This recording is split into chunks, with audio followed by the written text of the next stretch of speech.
not everything that sparks joy can be discarded. Can we just talk about that?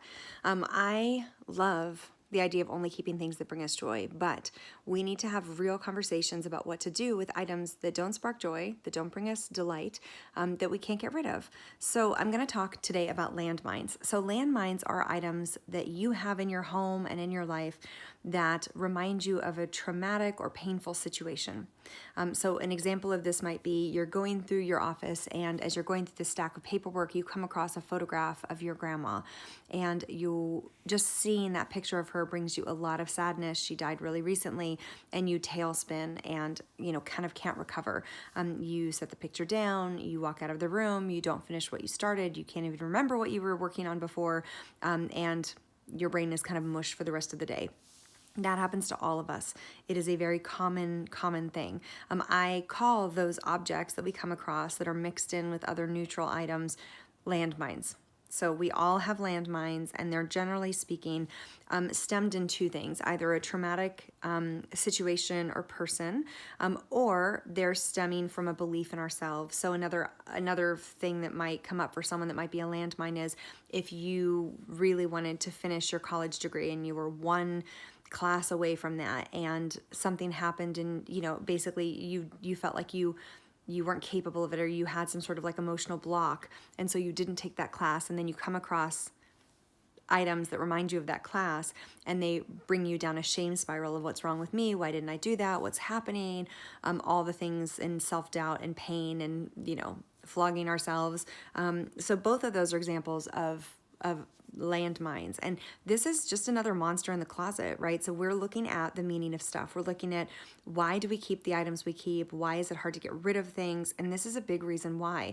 And the truth is, we're not all in a place that we can process these painful items at the moment. There's a reason why it takes time to process through a trauma. There's a reason why people say don't get rid of a lot of stuff from a deceased loved one for over a year. It's because we really need time to grieve and process in our own situation, in our own way, and then we can manage the physical stuff. So what I like to do, and what I do with even my own landmines, is I actually box them up. So this is a box of my landmines. Hello, landmines. My landmines are VHS tapes.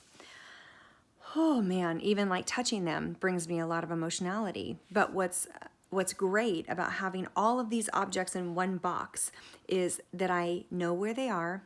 They are never going to come across my path unless I want them to. They are safe and contained, and when I'm ready to take action on them, I can. So this is what I recommend for you to do. If there are objects from an event, person, situation, belief in yourself that really wreck you, take those objects and put them in a box. Label that box. Super, super important. You need to know what's in there, and you need to be very clear about what it is. And then put that box away until it's time for you to process it. If it's not time for you to process it, you don't have to. It's okay. Some things need time to bake and simmer and rise inside of us. Again, clutter is an outpicturing of our inner storms. And so you don't fend off the storm by pushing the clouds away. You let it roll through. You let it go on its timetable. There will be a moment that it is the right time to handle these objects. And if that moment doesn't come, cool. Like, at least it didn't wreck 500 moments before then. So give yourself the gift of removing those objects from your daily life, boxing them up into some sort of landmine box for the event, so that when you want to deal with it, you have it all there at your fingertips, but it's not weighing you down until then, because we can really only handle so much at a time. And when you're trying to get organized, sometimes you're just trying to get organized. You're not wanting to do like 8 hours of therapy at one time. So give yourself the gift of separating that stuff out, allowing yourself the grace to handle it when it feels right, and give yourself the gift of being able to organize a space or move through a space or live day to day in a space that is not completely strewn with landmines and painful things that take you down a dark, dark rabbit hole that's hard to come back from. It's not avoidance, it's being mindful. It's consciously curating your space so that you can have a space and an experience in organizing that serves you and helps you heal in the highest and best way.